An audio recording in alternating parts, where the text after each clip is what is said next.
नमस्कार, मैं हूं आपके साथ हेमंत कुमार और चलिए खबरों की शुरुआत करते हैं दिल्ली से, जहां पर नई मुख्यमंत्री आतिशी ने अपना पदभार संभाल लिया है। सुबह 12 बजे सीएम ऑफिस आतिशी पहुंची और औपचारिकताएं पूरी की। और इस दौरान आतिशी ने सीएम ऑफिस में एक खाली कुर्सी छोड़ दी और खुद दूसरी कुर्सी पर बैठी। आतिशी ने कहा, जैसे राम के वनवास जाने के बाद भरत ने खड़ाऊं रखकर अयोध्या का सिंहासन संभाला, मैं उसी तरह दिल्ली सीएम की कुर्सी संभालूंगी। तो वहीं दिल्ली भाजपा अध्यक्ष वीरेंद्र सचदेवा ने कहा, इस हरकत से आतिशी ने दिल्ली के मुख्यमंत्री पद की गरिमा के साथ ही नहीं बल्कि दिल्ली की जनता की भावनाओं को भी ठेस पहुंचाई है और यह कोई आदर्श नहीं है। इस रिपोर्ट में आपको दिखाते हैं।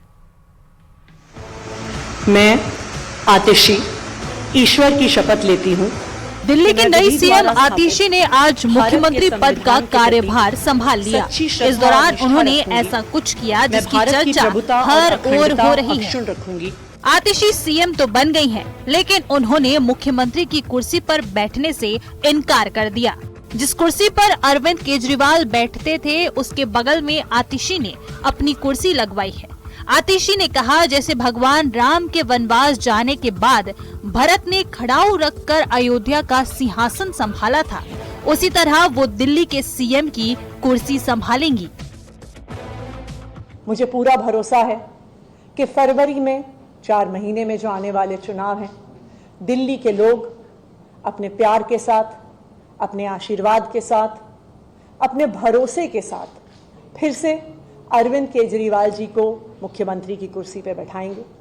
तब तक ये कुर्सी इसी कमरे में रहेगी, अरविंद केजरीवाल जी का इंतजार करेगी। कुर्सी पर बैठने से आतिशी के इनकार पर भी विवाद खड़ा हो गया है। बीजेपी तो हमलावर है ही, साथ ही कांग्रेस भी आतिशी पर ड्रामा करने का आरोप लगा रही है। आतिशी केजरीवाल की तुलना भगवान श्री राम से कर रही हैं। कह रही है कि केजरीवाल ने मुख्यमंत्री की कुर्सी छोड़कर मर्यादा और नैतिकता की मिसाल कायम की है। बीजेपी नेता कपिल मिश्रा ने इस पर तंज कसते हुए ट्वीट किया है।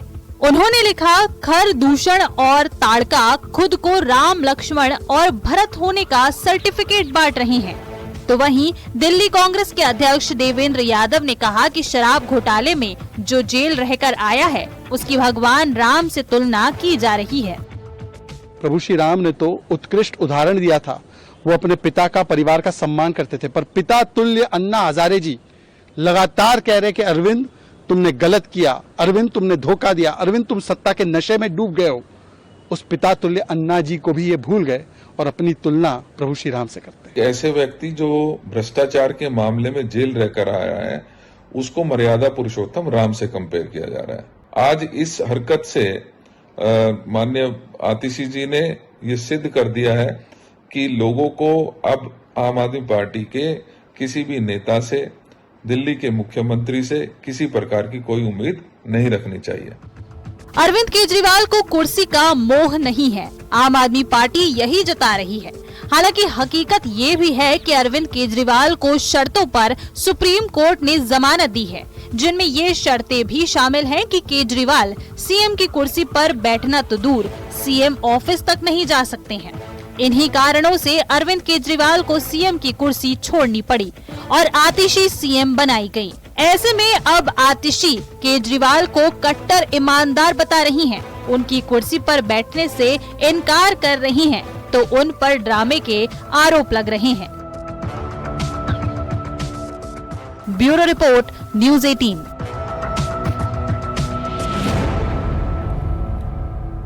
उत्तर प्रदेश के सुल्तानपुर डकैती कांड में पुलिस पर जातिवादी ठप्पा लगाने की कोशिश की गई थी कि उत्तर प्रदेश पुलिस जाति देखकर एनकाउंटर करती है, लेकिन आज जो एनकाउंटर हुआ, इसके बाद सियासी गलियारों में सन्नाटा पसरा हुआ है। यूपी में अपराधी मंगेश यादव के एनकाउंटर पर शोर मचाने वाले अब अनुज प्रताप सिंह के एनकाउंटर पर चुप्पी साधे हुए हैं, मौन हैं और इसी मुठभेड़ को एनकाउंटर सेटल बता रहे हैं। लेकिन सियासत से अलग इस डकैती कांड में उत्तर प्रदेश पुलिस ने अब तक क्या कार्रवाई की है, ये रिपोर्ट देखिए।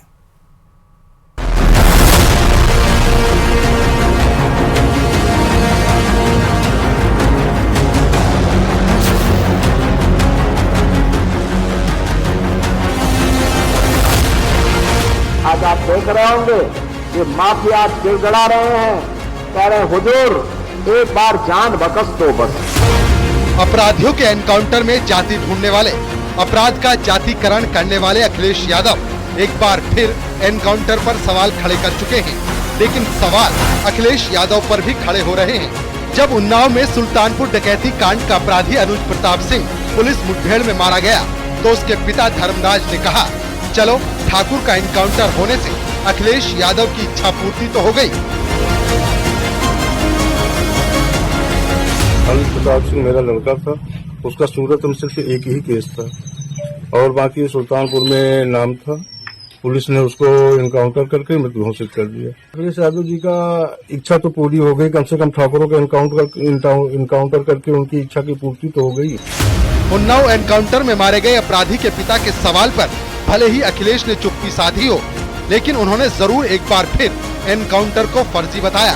अखिलेश यादव ने एक्स पर लिखा, सबसे कमजोर लोग एनकाउंटर को अपनी शक्ति मानते हैं। 250 मिलियन लोगों को गरीबी से बाहर निकालकर हमने यह दिखाया है कि sustainable development can be successful. Success का हमारा यह अनुभव हम ग्लोबल साउथ के साथ साझा करने के लिए तैयार है। Friends, success of humanity lies in our collective strength, not in the battlefield.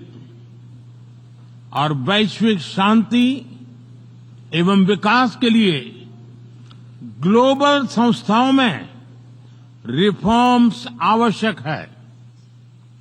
Reform is the key to relevance. African Union को नई दिल्ली समिट में G20 की स्थायी सदस्यता इसी दिशा में एक महत्वपूर्ण कदम था। वैश्विक शांति और सुरक्षा के लिए एक तरफ आतंकवाद जैसा बड़ा खतरा है तो दूसरी तरफ साइबर, मैरीटाइम, स्पेस जैसे अनेक संघर्ष के नए नए मैदान भी बन रहे हैं। इन सभी विषयों पर मैं जोर देकर कहूंगा कि global action must match global ambition. Friends, technology के सेफ और रिस्पॉन्सिबल यूज के लिए बैलेंस रेगुलेशन की आवश्यकता है। हमें ऐसी ग्लोबल डिजिटल गवर्नेंस चाहिए जिसमें राष्ट्रीय संप्रभुता और अखंडता अक्षुण्ण रहे।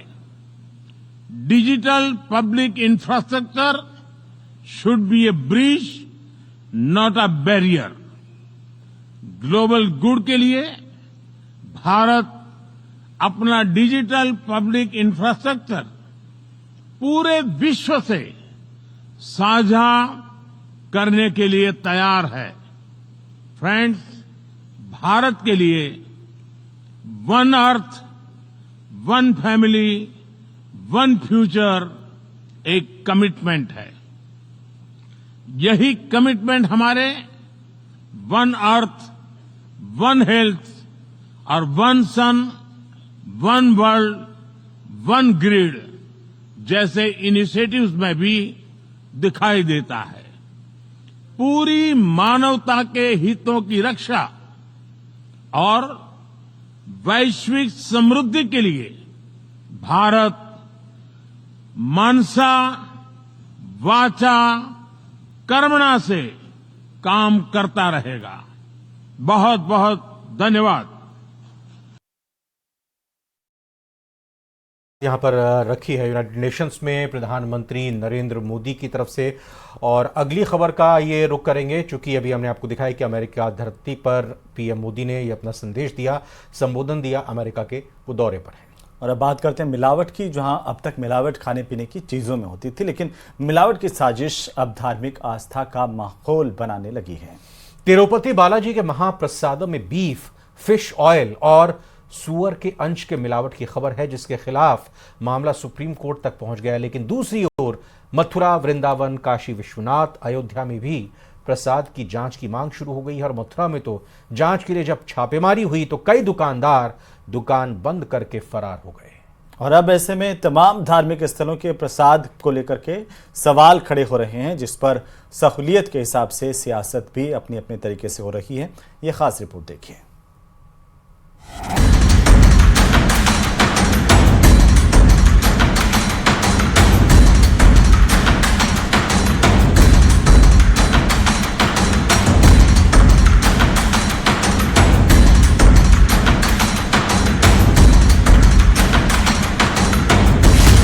समझती हूँ कि कहीं ना कहीं ये जो फूड अडल्ट्रेशन डिपार्टमेंट है इसकी नाकामी रही है। और इसी तरह की बात हमारे वृंदावन में भी सुनने को मिली है, जहाँ पे सही किस्म का खोए का इस्तेमाल नहीं हो रहा है या उसमें भी मिलावट हो रही है। इसी प्रकार की कुछ शिकायत अयोध्या रामलला मंदिर में भी चर्बी युक्त प्रसाद बांटने की खबर आई है।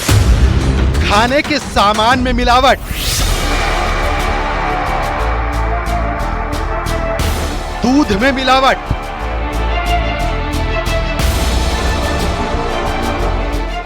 मसाले में मिलावट, तेल और घी में मिलावट। देश में मिलावट का ऐसा खेल चल रहा है कि अब प्रभु के प्रसाद में भी मिलावट शुरू हो चुकी है।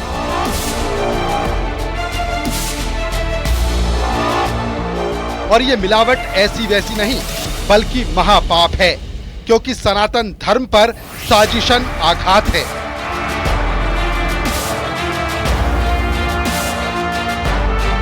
जिस प्रसाद को भक्त प्रभु के साक्षात दर्शन मानते हो, जिस प्रसाद को पाने मात्र से मनोकामना पूर्ण मानी जाती हो, उस प्रसाद में मिलावट का खेल तिरुपति बालाजी के बाद कहां-कहां चल रहा है, अब ये बड़ा सवाल है।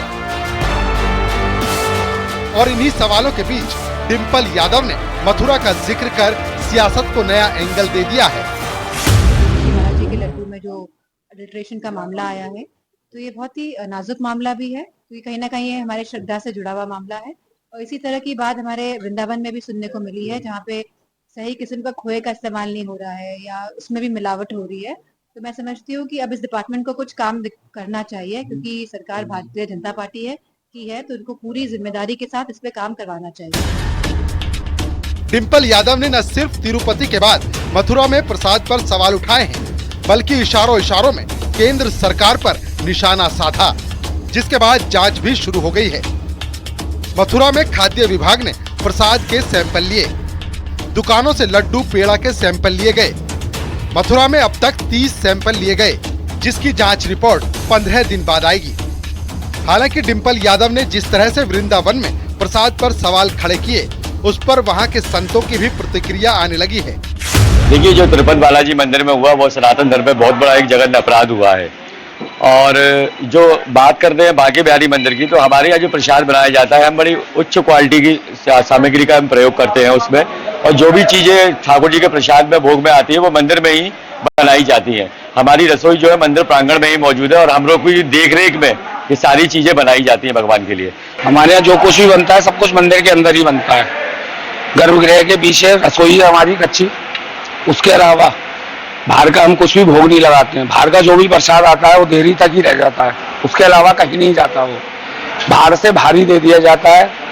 बात उसकी है आसपास की, तो उसके बारे में तो ये तो खाद्य विभाग का काम है। यानी तिरुपति मंदिर के प्रसाद में जानवरों की चर्बी के इस्तेमाल के बाद देश के तमाम बड़े बड़े मंदिरों पर सियासी सवाल उठाए जा रहे हैं, और खाद्य विभाग उन प्रसादों की जांच में जुट चुका है, क्योंकि बात सनातन धर्म और आस्था की है। Bureau report, news 18।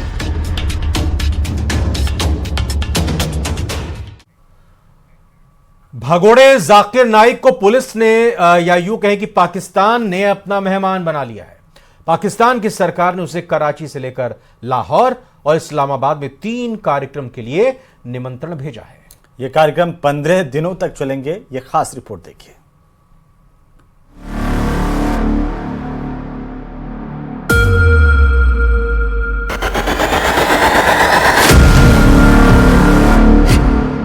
भगौड़ा जाकिर कांप रहा है थर-थर। पीएम मोदी के नाम का है डर।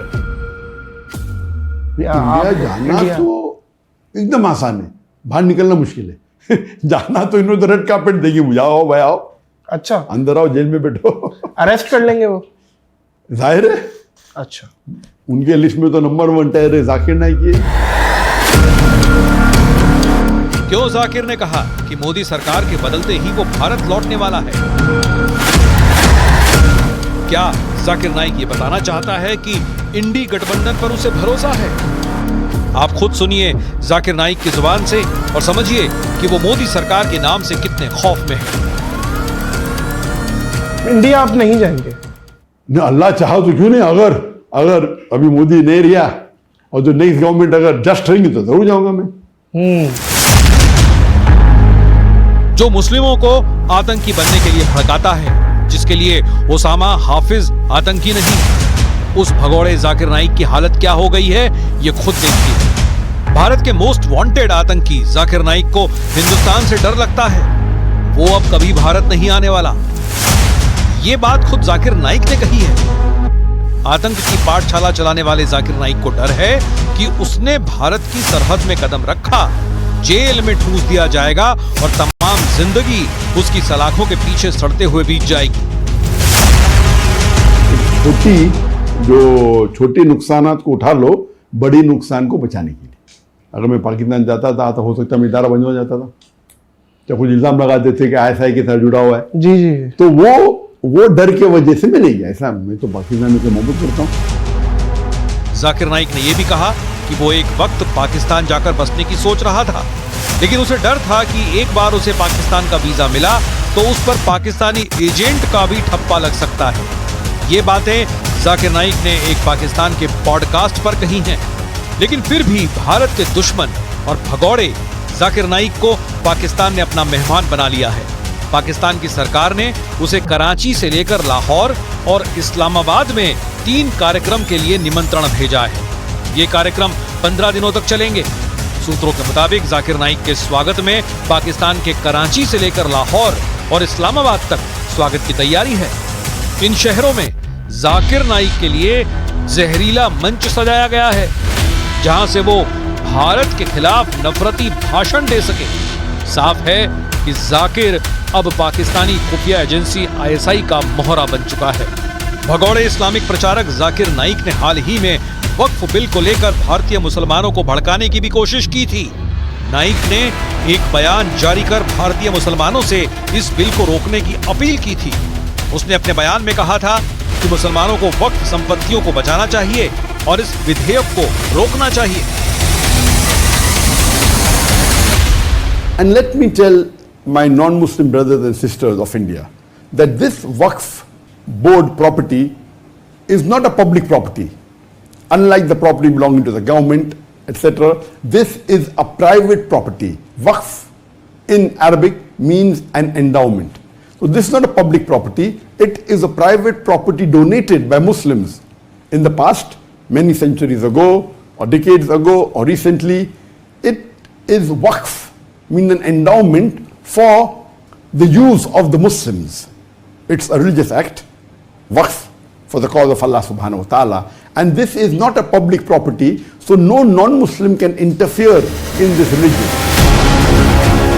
राजस्थान के उदयपुर में कन्हैया लाल हत्याकांड के आरोपी भी जाकिर नाइक से प्रभावित थे और उसका वीडियो देखा करते थे। जुलाई 2016 में बांग्लादेश की राजधानी ढाका में बम ब्लास्ट हुआ था।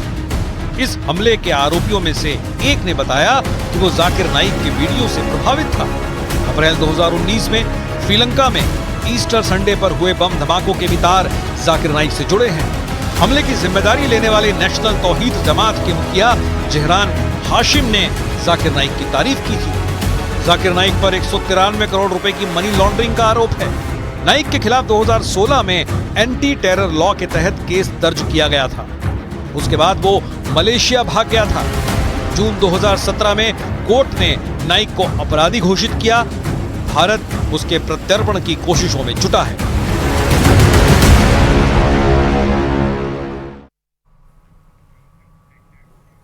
तो तो चलिए इसी के साथ ही न्यूज 18 प्राइम में फिलहाल आज के लिए इतना ही। आप बन रही है प्रदेश के number 1 news channel news 18 Rajasthan के साथ। नमस्कार।